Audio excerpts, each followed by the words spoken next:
As the short days on Dunamis steadily passed, James's public appearances amongst the Miat were not blessed with any further outstanding success. While interest in the alien ambassador was, in a way, present, it expressed itself mostly as a certain lust for sensationalism, and very little as any usable drive that could be channeled into direct support. It didn't matter if he visited the richest of the rich up on their station up in space, where each way was read from their eyes and promptly removed from their mechanical world by surely well, but nowhere near well enough, paid servants, or if he visited those down on their luck who lived stuck in the cramps, where each penny left unturned could make the difference between living in one of the many tight flats that were stacked endlessly on top of one another, and sleeping on the streets without any safety net. Wherever he went, it seemed that he wasn't quite taken seriously. Not by the rich, as they could clearly feel that this game of theirs was not one he was all too comfortable in playing, even after he had started to strictly follow the rules laid out to him by Shida, and not the poor, as they simply and quite understandably didn't quite trust the well-meant promises of an off-world stranger, after they were so used to being mostly abandoned not only by their own leadership, but seemingly by that of the community as well. That way, James had quickly garnered two types of reputation. Some saw him as a well-meaning but ultimately dewy-eyed do-gooder, who lacked the guts to actually make it in any political settings, and others saw him as a more sinister figure, luring them with promises of well-being and fortune to further his own unknown ends. And ironically, that second group seemed to be the one more willing to work with him, as apparently a conniving foreign figure was both easier to believe and support than a seemingly fatuous one.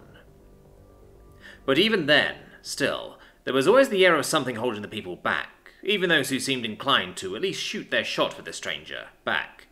Some, to him, unknown force or influence had always kept the momentum going against him. And it was that unseen force that ultimately led him to make the decision to act on the mysterious call he had gotten some days prior. Cautiously, of course, but still act on it.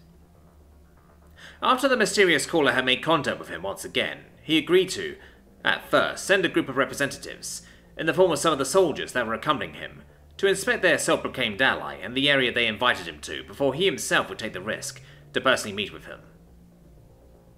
After some convincing and a bit of back and forth, the mystery caller had reluctantly agreed to those terms, and intended to organise a meeting between those representatives and his own employer, assuring James that they understood his worries and were willing to meet him halfway. Still, they stressed that it would be best for everyone involved if they could all meet on friendlier terms as soon as possible to discuss, so they promised, very lucrative collaboration. James in turn assured them that, as soon as he could be sure that there was no trap waiting for him, he would consider it.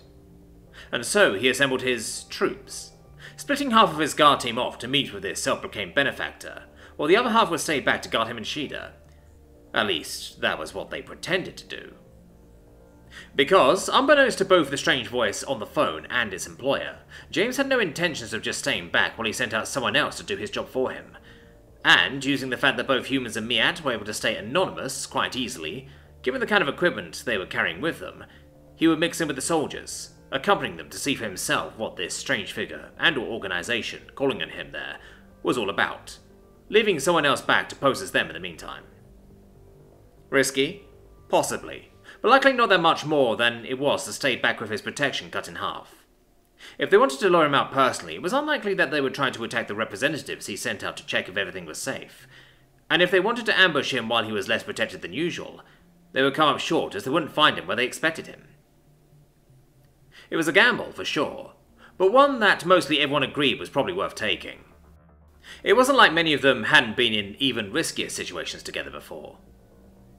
And so they geared up, packing weapons, essentials, and some extra layers of insulating clothes, before they embarked towards the spaceport once again, because their journey now would lead them to the south.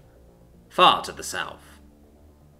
They had already flown for about an hour, and the land underneath them had been replaced by a seemingly endlessly reaching ocean that stretched on in every direction as far as even the human eye could see. It would still be a while until they had crossed it and reached one of Dunama's two colder continents in its southern hemisphere, also known as the frigid South, amongst the Miat.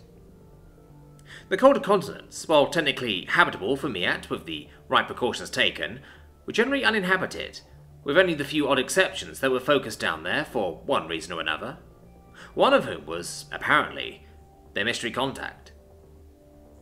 So, is the theoretically perfect place for a trap in reality a bad one? because it is way too obvious for being so perfect? Or is it still perfect because everyone would think it is too obvious to use it?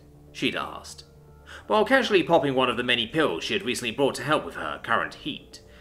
Because this is pretty much the perfect place for a trap. I think we could philosophize about that all day if we wanted to, Andres replied from across from her, as he leisurely leaned against the shuttle walls and looked up to the ceiling, his prayer filter projecting the vague image of relaxedly closed eyes and a bare hint of a smile. Fact is that there are probably easier ways of trying to get to us than hoping that we'd agree to something like this. And he did have a point, James thought. Why would someone even risk trying to get them to do something this positively outlandish, and thus probably alerting them to a possible danger instead of making use of something more innocuous? I don't really think it's a trap either, he therefore agreed, as he unrestingly tapped onto his knees with the tips of his fingers. It's just way too complicated, with too many unknowns playing into it. Would have to be a pretty amateur trap if it was one. It's still best we stay on our guard, Athena reminded them, not even looking up as she was busy cleaning her sidearm with immaculate care, using the finest of brushes to make sure there wouldn't be a single speck of dust inhibiting its functionality. James scoffed. What wisdom are you going to bestow upon us next, Captain? He asked, facetiously, and reached out with an open palm as if to physically offer the reply he added after his own question. That we shouldn't open the shuttle doors mid-flight? Athena didn't bother replying, apart from quickly flipping him the bird without breaking her concentration. Just make sure that you two remember to keep your mouth shut when we arrive, Andres now chimed in again, lifting his head to look over at his two charges. Your filters may distort your voices a bit more than usual. We still don't need to take any risks with people possibly recognizing you. Also. And with that, he lifted his hand to first point a finger directly at James, with the projection on his mask turning more serious. No arm shenanigans, he said with emphasis, and kept his pointing finger raised at James's face before slowly shifting it to point at Sheeta instead. And no tail wagging. And keep your feet covered, got it? Yes, sir, Sheeta and James replied simultaneously, with varying degrees of enthusiasm in their voices. Of course, they didn't exactly need to be told any of that. But as was so often the case with the military, it was probably better to hammer it in, just to be sure.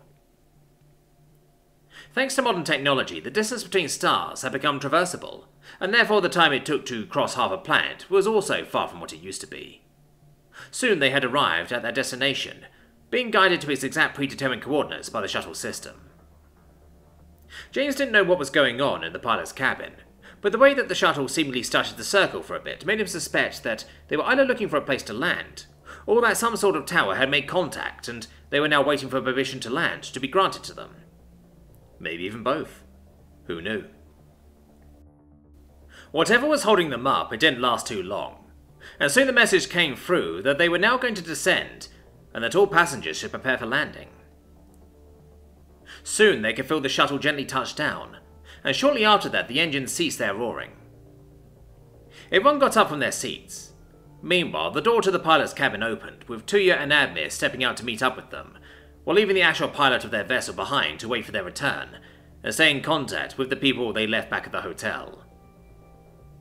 Everyone formed up behind Andrej, and as the ramp to the outside opened, he wordlessly gave the order to advance. From now on, James and Sheeta would have to play soldiers and act along with the rest of the team.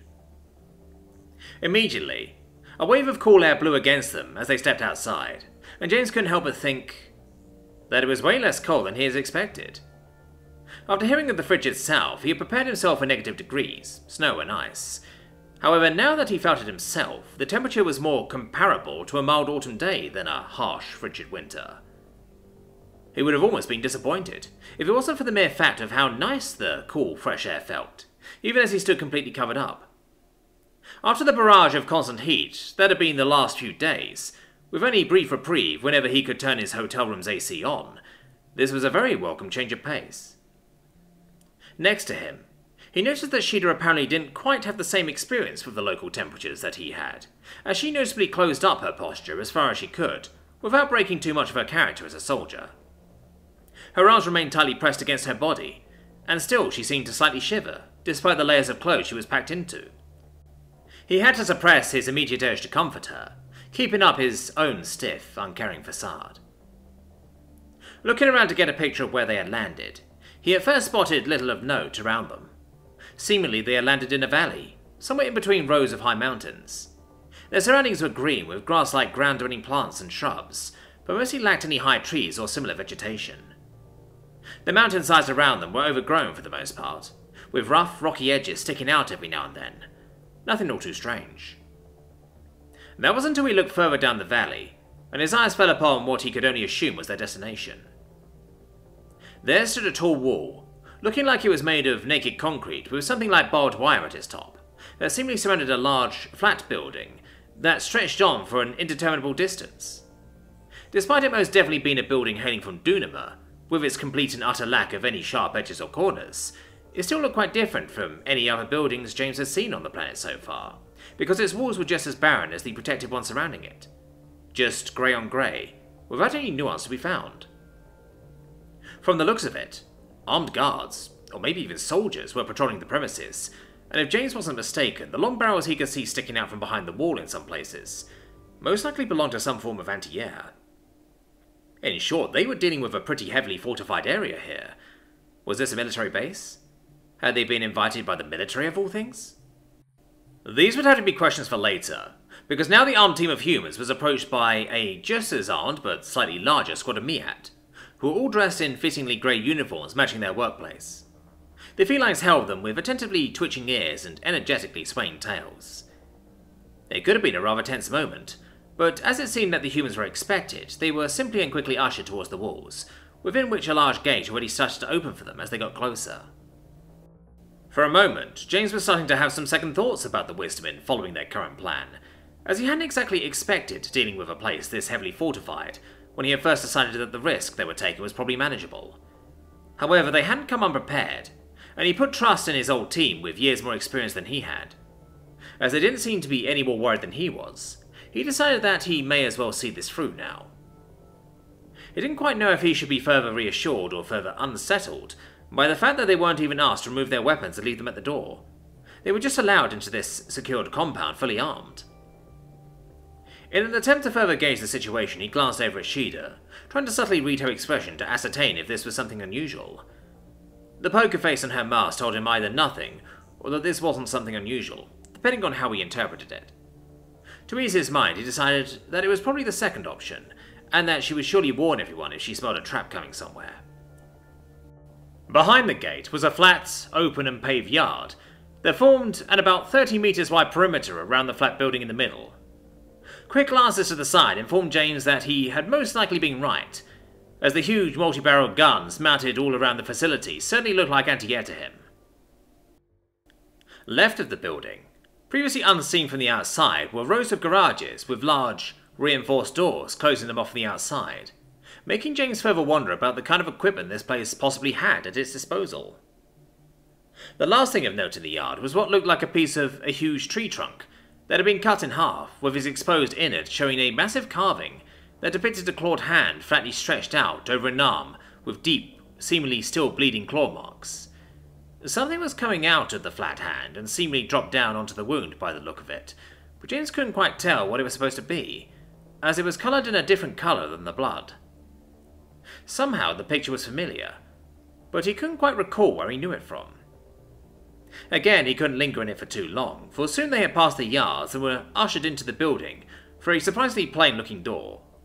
The corridor inside was tight and barely lit, seemingly stretching on endlessly, while doors on both sides indicated either rooms or branching hallways, leading the way in regular intervals, while a soft, droning, humming noise constantly filled the air.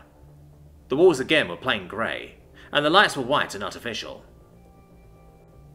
As they were led through the complex by the armed squad of Miat, they took none of those doors. They just walked straight ahead through the entirety of the long corridor, with their heavy footsteps echoing between the blank walls like the rhythm of a drum. Some tension was in the air, and each of them had at the very least a hand on their sidearm, while constantly expecting any of the evenly spaced doors to suddenly open and reveal an ambush behind it. However, nothing happened. The doors remained shut, and the constant droning remained undisturbed. It didn't exactly help the tensions that neither party was especially talkative, leading to them being mostly silent at each other as they walked. Andres stared straight ahead down the corridor, seeming to not even acknowledge their guides, although he was surely very aware of them. a thing that constantly kept an eye on whatever Miat was walking closer to her, with subtle movements of her head. Admir and Tuya were glancing around just like James was, trying to comprehend as much information about their surroundings as they could at any given moment.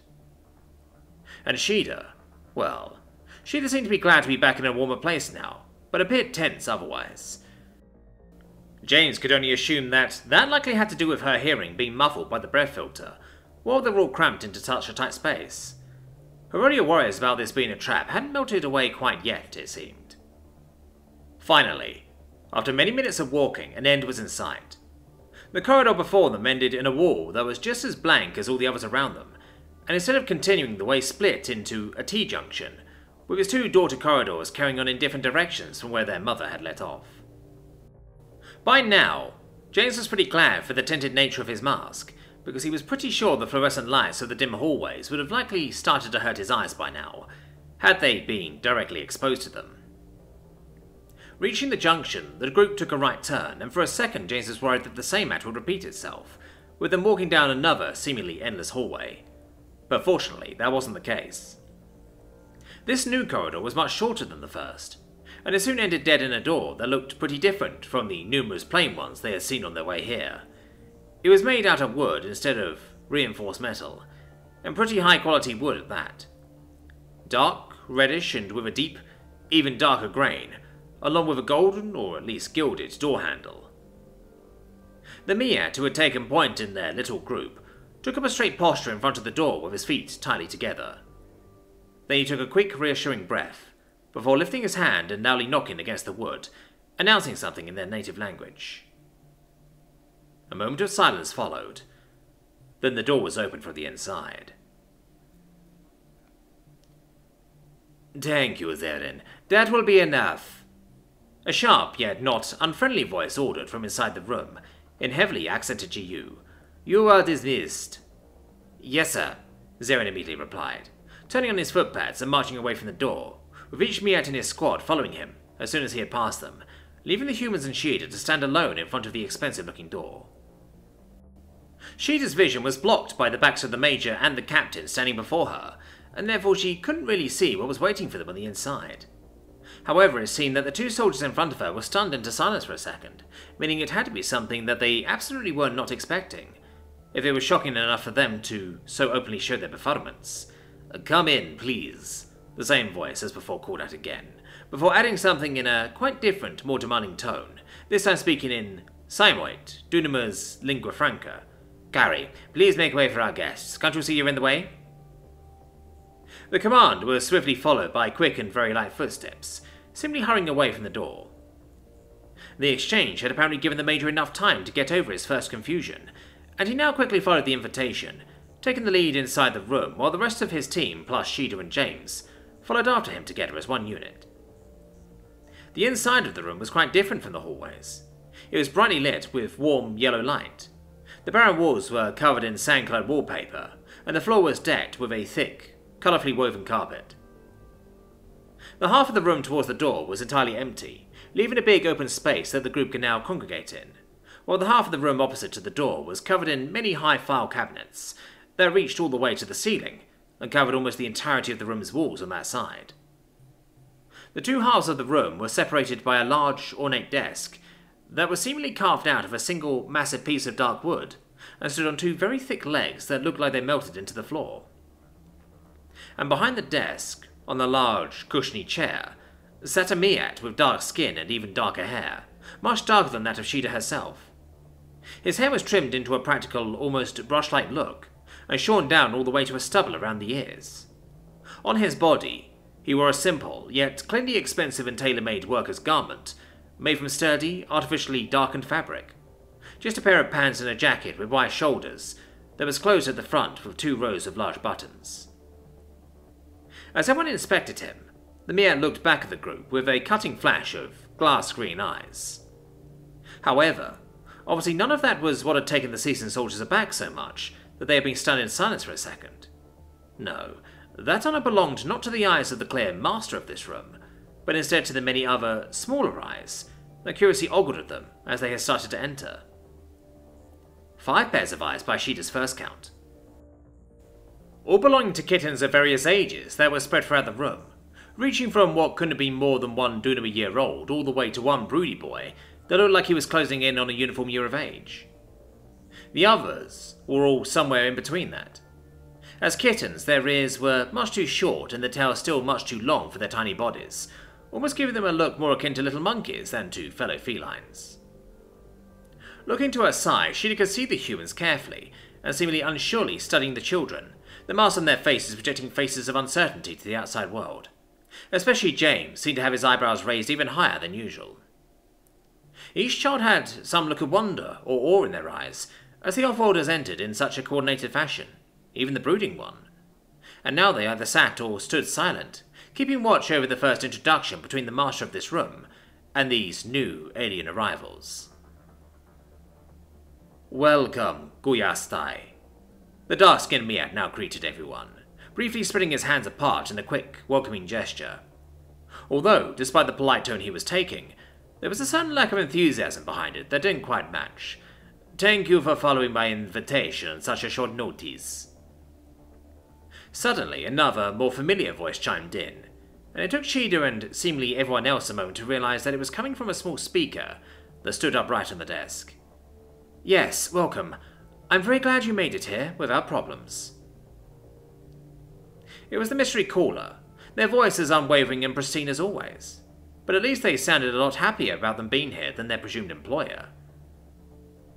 "We are here because our ambassador is interested in hearing your offer of collaboration," the Major replied steadily, having seemingly shaken off the weirdness of the kittens being in the room as well. "However, seeing this place, I can't say that I'm all too confident that he would be safe if he came here to discuss things personally." Immediately, the mystery caller's voice came out to the speaker again, claiming, "I can assure you, there is no safer place for him on this planet. I can vouch for." However, they were silenced by an amused chuff of their boss. Once again speaking in Simot, he said, "What he meant is safe from us, my dear."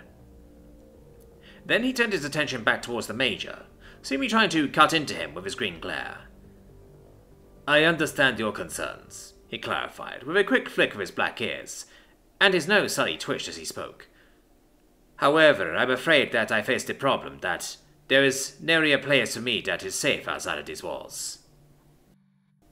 Everyone's masked faces slightly turned as they took in the information, and brief glances were exchanged, while the masks projected curious expressions.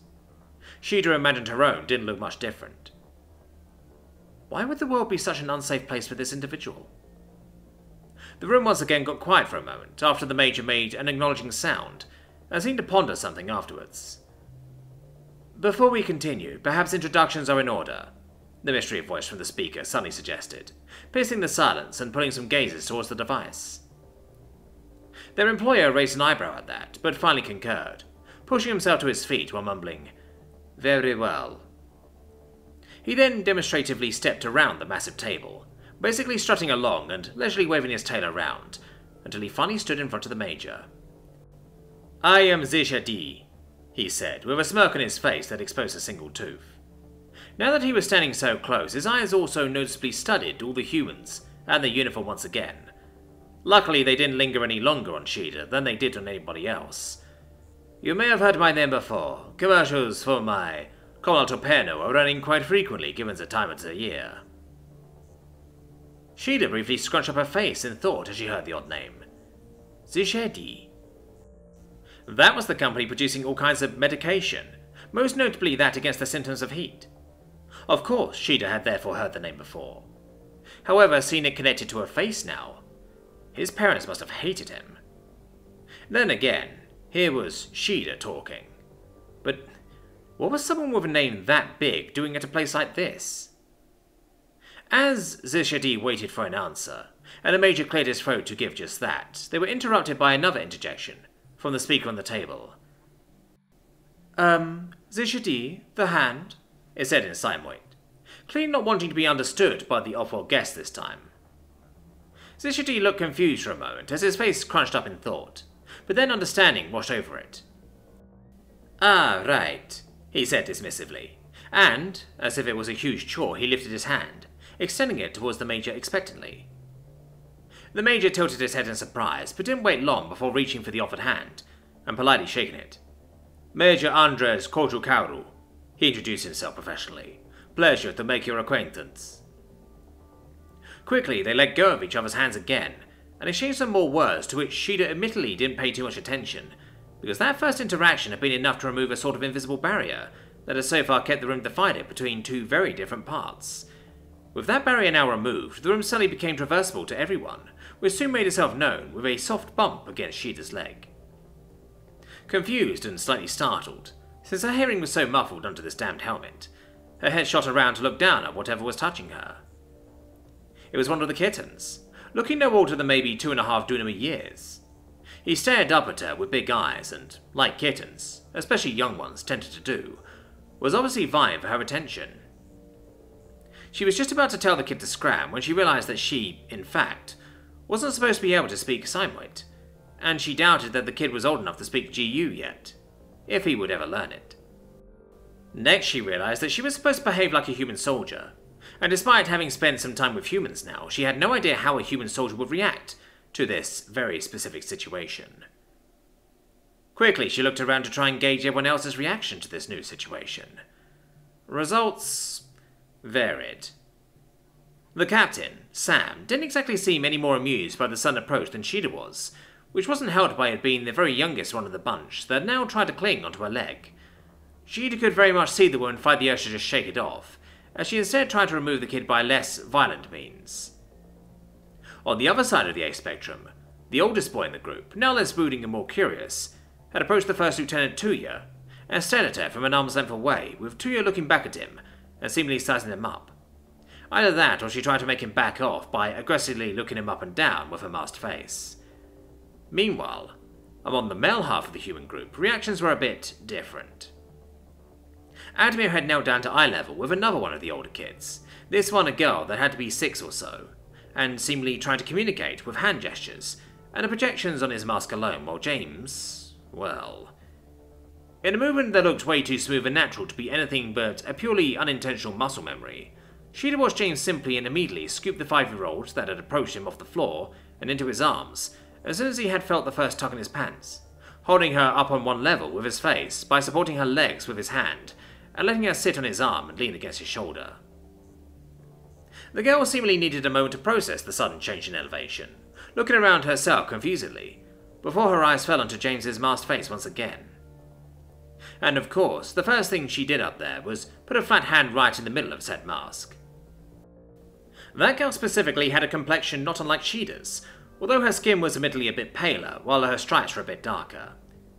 "Can I help you?" James's distorted voice jokingly asked, after the girl just kept her hand there right in the middle of his face without moving it for a few seconds. He was most likely aware that the girl didn't understand him, but it sounded like he wanted to make sure that his tone was chipper, so she wouldn't feel threatened. "Children, please leave our guests alone," Tshirt said so strictly that most of the kids immediately scurried back towards the walls, away from the objects of their interests, where they remained silent but with slightly longing looks back. However, one kitten didn't quite have that option. The girl in James's arms had now removed her hand away from him, and was busy quickly glancing around while trying to find a way out of his gentle grasp that was holding her so far above the floor. With a chuckle, James set the kid down, and as quickly as the rest of the litter, she scurried towards one of the room's walls, only looking back at James with big, amber eyes, once she had safely reached it. "I'm sorry about that. They are unruly and curious at that age," Tshirt explained, with a brief sigh and a shake of his head. "An unfortunate combination." "Don't worry about it, we're professionals," the Major reassured him, and dismissed the topic with a lazy wave of his hand.